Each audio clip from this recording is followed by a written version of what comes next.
దేవునికి మహిమ కలుగును గాక. మనం ధ్యానించుకోబోయే అంశము కీడుని మేలుగా మార్చే దేవాది దేవుని గురించి మనం ధ్యానించుకుందామండి. రోమాపత్రిక 8వ అధ్యాయము 28వ వచనాన్ని అందరము కలిసి చదువుకుందాం. దేవుణ్ణి ప్రేమించిన వారికి అనగా ఆయన సంకల్పము చొప్పున పిలువబడిన వారికి మేలు కలుగుటకే సమస్తమును సమకూడి జరుగుచున్నవని మనము ఎరుగుదుము. దేవునికి మహిమ కలుగును గాక. మనం చదువుకున్న వాక్య భాగాన్ని చూస్తే రెండు విషయాలు చాలా స్పష్టంగా మనకు కనిపిస్తున్నాయండి. ఒకటి, దేవుని ప్రేమించిన వారికి సమస్తము సమకూడి మేలు కలగబోతుందని. రెండవదిగా, అన్ని విషయాలను కూడా దేవుడు మేలుగా మార్చే దేవుడని మనకి స్పష్టంగా అర్థమవుతుంది. చూడండి, మన జీవితంలో కొన్ని సంఘటనలు మనల్ని కుదిపివేస్తాయి, మన హృదయాన్ని పగలగొడుతుంది, కొన్ని ఆలోచనలు మనల్ని కదిలిస్తాయి. అలాంటప్పుడు మన హృదయం నుండి కొన్ని ప్రశ్నలు మనకు బయటకు వస్తాయి. ప్రభువా, ఇది ఎందుకు జరిగింది? రెండవదిగా, మరి దేవుడు నన్ను ప్రేమిస్తే ఇది ఎందుకు ఇలా జరిగింది? మూడవ ప్రశ్న, నేను మంచి చేసినప్పుడు నాకు కీడు నష్టం ఎందుకు ఎదురైంది? నాలుగవదిగా, మరి నేను చేసే ప్రార్థనలు నాకు ఎందుకు జవాబు రావట్లేదు? ఐదవదిగా, నా జీవితంలో ఎందుకు ఇంత నష్టము అనుమతించబడింది అని ఇలాగా రకరకాల ప్రశ్నలు మన హృదయంలో బయలుదేరుతూ ఉంటాయండి. అయితే ఈ ప్రశ్నలన్నిటికీ కూడా దేవుడు నీకు ఒక వివరణ ఇస్తే అది నీకు ఎంత మాత్రము కూడా అర్థం కాదు, ఆ వివరణ నీకు సహాయపడదు. దేవుని యొక్క ప్రణాళికలు, ఆయన కార్యాలు అర్థం చేసుకోవాలంటే అది అసాధ్యము, సాధ్యం కాదు. ఎందుకంటే మన జ్ఞానము పరిమితమైనది. దేవుడు నీతో ఏమంటున్నాడంటే, ఈ వివరణ నీకెందుకు? నా సన్నిధి నీకు అవసరం. ఈ వివరణ వల్ల నీ బాధ ఏమాత్రము తీరదని దేవుడు నీతో మాట్లాడుతున్నాడు. చూడండి, ఒక చిన్న చీమకి ఇంటర్నెట్ అర్థం కానట్లే మనకు కూడా దేవుని యొక్క సంపూర్ణమైన కార్యాలు మనకి అర్థం కాదండి. ఈ లోకము మనకి మసకగా కనిపిస్తుంది, స్వర్గములోనే అది స్పష్టంగా కనిపిస్తుంది, స్పష్టంగా మనకు అర్థమవుతుంది. మనకు కళ్ళకు కనిపించేది గందరగోళం, దేవుని కళ్ళకు కనిపించేది ప్రణాళికలు. మనం చూస్తున్నది ఒక్క సీన్, దేవుడు చూస్తున్నది ఫుల్ స్టోరీ అండి. మనకు అర్థం కాకపోయినా దేవాది దేవునికి ఒక వాగ్దానం ఉంది. ఆయనను ప్రేమించినట్లయితే నీ జీవితంలో ప్రతి సంఘటనను కూడా నేను మేలుగా ఉపయోగిస్తాను. యోసేపు జీవితాన్ని చూస్తే అన్నల చేత అమ్మబడ్డాడు, అన్యాయంగా జైలుకు వెళ్ళాడు, చివరికి ఏమైంది? అవన్నీ కలిపి దేవుడు మేలుగా మార్చాడు. అంతేకాకుండా ఈజిప్ట్కి ప్రధానమంత్రిగా చేశాడండి. దేవుడు మన జీవితంలో కూడా ఇదే చేస్తాడండి. మనకు కనిపించిన చోట కూడా దేవుడు పనిచేస్తూ ఉంటాడు. మనకు చీకటి రోజులు ఎదురైనప్పుడు, చీకటి లాంటి సమస్యలు మనల్ని అలుముకుంటున్నప్పుడు దేవుడు దూరంగా ఉండడు. నువ్వు అనుకుంటాడు దేవుడు దూరంగా ఉన్నాడని. దేవుడు దూరంగా ఉండడండి. నీకు ఇంకా అతి దగ్గరగా ఉండి నీ కన్నీళ్లను చూస్తూ నీ హృదయాన్ని పట్టుకొని నిలబడతాడు. మనము పడుకుంటున్నప్పుడు దేవుడు పనిచేస్తాడు, మనం ఏడుస్తున్నప్పుడు కూడా దేవుడు పనిచేస్తాడు. నీకు అర్థం కానప్పుడు, గందరగోళంగా కన్ఫ్యూజన్ ఉన్నప్పుడు కూడా దేవుడు నీ పట్ల పనిచేస్తూనే ఉంటాడండి. మోషేని చూస్తే చిన్న పిల్లవాడుగా నీటిలో వదిలివేయబడ్డాడు. ఇది ప్రమాదమైతే కాదు, ఇది దేవుని యొక్క ప్రణాళిక.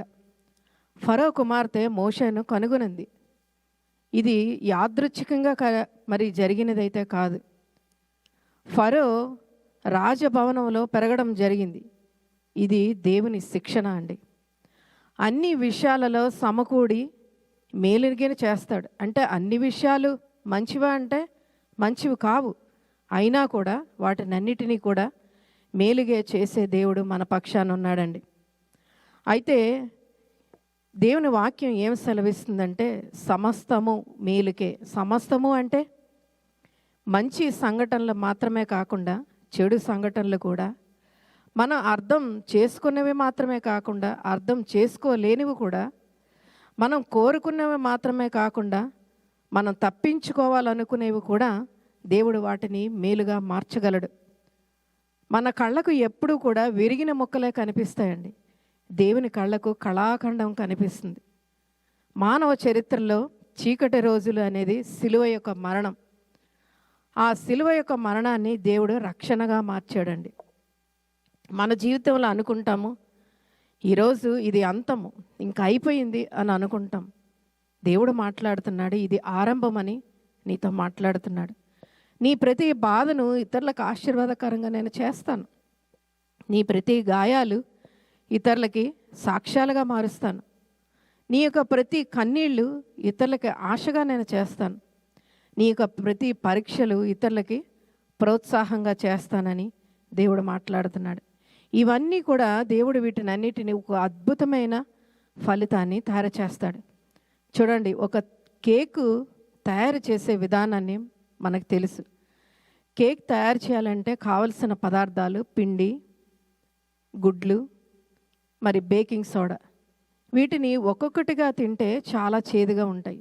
వాటినన్నిటినీ కలిపి వేడిలో పెట్టినప్పుడు అద్భుతమైన రుచికరమైన కేకు తయారవుతుంది. అలాగే మన జీవితంలో ఉన్న చేదైన అనుభవాలు, కష్టాలు, నష్టాలు ఒక్కొక్కటి చేదుగానే ఉంటాయి. దేవుడు వాటినన్నిటినీ కలిపి అందమైన మరి ఫలితాన్ని తయారు చేస్తానంటున్నాడు. ఇంకా చూస్తే మన జీవితము ఒక నూలు బట్టలాగా ఉంటుంది. ఆ నూలు బట్ట క్రింది భాగాన్ని చూస్తే దారాలు గందరగోళంగా మనకు కనిపిస్తాయి. ఆ నూలు బట్ట పై భాగాన్ని చూస్తే ఒక అందమైన రూపకల్పన కనిపిస్తుందండి. దేవుడు కూడా పైనుండే చూస్తున్నాడు.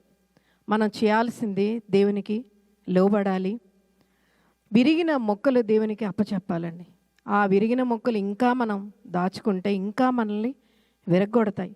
దేవునికి అప్పచెప్తే అది అందమైన రూపాన్ని దేవుడు తయారు చేస్తాడు. రూతు యొక్క జీవితాన్ని చూస్తే తన భర్తను కోల్పోయింది, తన భవిష్యత్తు కనిపించట్లేదు. కానీ దావీదు వంశములో చేరింది. చివరికి యేసుక్రీస్తు వంశములో చేరిన రూతు తన కన్నీళ్లను దేవుడు ఎంత మేలుగా చేశాడో మనకు తెలుసు. ఎందుకు అనే ప్రశ్నని మనం విడిచిపెట్టి, ఎందుకు దేవా అని ప్రశ్నించే బదులు, దేవా నీవు నాతో ఉన్నావని, నీ యొక్క సన్నిధి అనుభవించేలా చేయని దేవుని సన్నిధిలో మనం ఎప్పుడు కూడా అడుగుతూ ఉండాలి. మనం చదువుకున్న వాక్య భాగము అది గొప్ప వాగ్దానం. ఏంటంటే, దేవుణ్ణి ప్రేమించిన వారికి, అనగా ఆయన సంకల్పము చొప్పున పిలువబడిన వారికి. ప్రేమించడం అంటే దేవుణ్ణి నమ్మాలి, దేవునికి ప్రథమ స్థానం ఇవ్వాలి, ఆయన చిత్తంలో మనం నడవాలి, దేవుని వాక్యానుసారంగా మనం జీవించాలి. అయితే అబ్రహాము దేవుని ఎంతగానో ప్రేమించాడు కాబట్టి తన జీవితంలో గొప్ప ఆశీర్వాదం, ప్రతి మంచి చెడు సంఘటనలు కూడా దేవుడు మేలుగా చేశాడు అబ్రహాము జీవితంలో. మరి ఇక్కడ యోబు జీవితాన్ని చూస్తే అన్నీ కోల్పోయాడు. ఆరోగ్యము, ఆస్తి, పిల్లలు. చివరికి ఏమైంది? రెండింతలుగా యోబు యొక్క జీవితాన్ని మేలుగా మార్చాడు. పౌలుని చూస్తే మరి ఆ యొక్క జైలులో ఉన్నప్పుడు ఫిలిప్పీలకి లేఖ రాశాడు.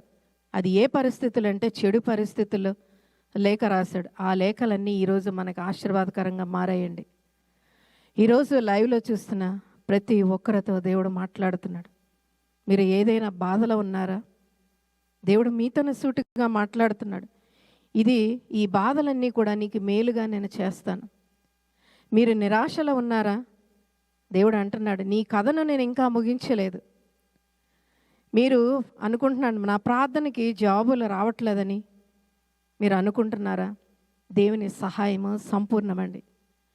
మీరు ఏదైనా నష్టాన్ని ఎదుర్కొంటున్నారా? దేవుడు అంటున్నాడు, దాన్ని నేను పునరుద్ధరించే దేవుడినని దేవుడు ఈరోజు నీకు వాగ్దానం చేస్తున్నాడు. నీవు, నేను కానీ మనందరం ఏ పరిస్థితిలో, ఏ స్థితిలో ఉన్నా కూడా, మన హృదయం విరిగిపోయినా కూడా, అర్థం కాని పరిస్థితులు నీ ముందున్నా కూడా, మరి దేవుడు అంటున్నాడు, నీతో మాట్లాడుతున్నాడు సూటిగా, నేను ఎన్నడూ విడవను, నీకు ఇచ్చిన వాగ్దానాన్ని నేను నెరవేరుస్తాను, నేను నీతో ఉన్నాను అని నీ బాధ, నీ శ్రమ, నీ యొక్క నష్టము ఎప్పటికీ కూడా వృధా కాదు అని, అవన్నీ కూడా నేనుగా చేస్తానని దేవుడు వాగ్దానం చేస్తున్నాడు. మనం చేయాల్సిందల్లా దేవుని ప్రేమించి ఆయన చిత్తంలో మనం నడిచి దేవుని నమ్మినట్లయితే మన కథను మేలుతో ముగిస్తానని వాగ్దానం చేస్తున్నాడు. చివరగా ఒక చిన్న ప్రార్థన ద్వారా ముగించుకుందామండి. ప్రభువా, ఈ రోజు నుండి ఎందుకు అనే ప్రశ్నని నీ పాదాల దగ్గర విడిచిపెడుతున్నాం. మీ వాగ్దానం మీద మేము నమ్మకం ఉంచుతున్నాము. విరిగిన ముక్కలన్నిటినీ మీ చేతులకు అప్పచెప్పుకుంటున్నాము. నీ సన్నిధిని మాకు అనుభవించేలా చేయు. మా బాధలను, మా కన్నీళ్లను, మా నష్టాలను అన్నిటినీ మేలుగా మార్చిదేవా. రోమా 8:28 ప్రకారము మా జీవితంలో ఆ వాగ్దానం నెరవేర్చు. నీ చిత్తంలో నడిచేలాగా మీ బలాన్ని ప్రసాదింపచేయని మరి యేసు యొక్క నామములో అడిగి పొందుకుంటున్నాం తండ్రి. Amen, amen, amen.